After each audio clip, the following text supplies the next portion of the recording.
Peter Robinson has vowed to slash public sector waste and inefficiency, starting with the civil service. He wants to cut the number of Stormont departments, tackle absenteeism, end the self-serving culture of schemes and initiatives, and abolish the equality paper chase.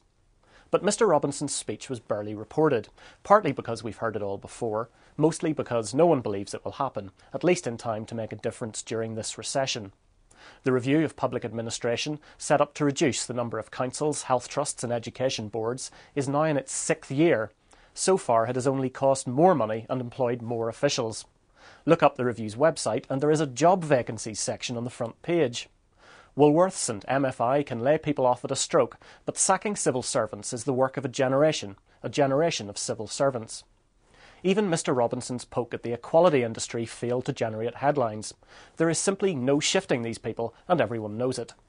Mr Robinson was at pains to point out that he is not against equality as such. What he meant was the layers of pointless bureaucracy seized on by bureaucrats to justify their existence. Take, for example, the Department of Health's Equality Impact Assessment into accidents in the home. After 2 years of consultation with scores of equality quangos, it failed to find any difference between Protestant and Catholic chances of falling down the stairs. So it demanded a new quango to investigate further, plus the collection of sectarian statistics at hospital A&Es. In other words, more jobs for the boys, or in this case the girls, as the equality industry is, ironically, an employer of last resort for middle-class Catholic women. We are all now so cynical about tackling the public sector that its role as an employer of last resort has become almost legitimate. Public spending keeps Northern Ireland afloat, runs the argument, so putting civil servants on the dole would hurt us all. This is defeatist nonsense. For a start, civil servants are already on the dole. They just get 30 grand a year instead of £60 a week. That difference would be far better spent on productive investment, like the rapid transit system announced, or rather re-announced, last week. And Stormont is not like Westminster or Washington.